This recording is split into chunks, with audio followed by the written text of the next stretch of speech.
আজ নিজেই রাবার বাগানের শ্রমিক হয়ে গেলাম এবং রাবার বাগানের শ্রমিকরা কীভাবে রাবার কালেকশন করে সেইগুলোই আপনাদের মাঝে তুলে ধরার চেষ্টা করব। তো দেখতে পেতেছেন রাবার গাছ কীভাবে কাটে। তো রাবার গাছগুলো এইভাবে কেটে নিচে একটা পাতির মাধ্যমে একটা কৌটা ধরে রাখে। যে কৌটাটাকে আমি ধরে রাখছি সেই কৌটাতেই কষগুলো পরে, আর কষগুলো পরে রাবারে পরিণত হয়। এগুলো নিয়ে আবার একটা বড় পাত্রে রাখা হয়, তারপরে এটা গুডাউনে নেওয়া হয় বা ফ্যাক্টরিতে নেওয়া হয়, তারপরে এইগুলো দিয়ে রাবার হয়, আর রাবার থেকে প্লাস্টিক হয় আপনারা জানেন। তো এই ভিডিওর মাধ্যমে তুলে ধরার চেষ্টা করছি যে রাবার গাছগুলো কেমন হয় এবং রাবারগুলো কীভাবে কালেকশন করা হয়।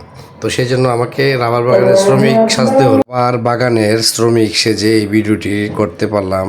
তো আপনারা যারা আমাকে ভালোবাসা দিয়ে পাশে আছেন সবাইকে অসংখ্য ধন্যবাদ। এখন পর্যন্ত যারা আমার ফেসটা ফলো দিয়ে পাশে নেই, অবশ্যই আমার ফেসটি ফলো দিয়ে পাশে থাকবেন। আজকের মতো এখানে বিদায় নিলাম। সবাই ভালো থাকবেন, সুস্থ থাকবেন। আবারও দেখা হবে অন্য কোথাও অন্য একটা ভিডিওতে। সবার জন্য অনেক শুভকামনা রইল। সুস্থ থাকবেন, ভালো থাকবেন। আজকের মতো এখানে বিদায় নিলাম। Bye bye.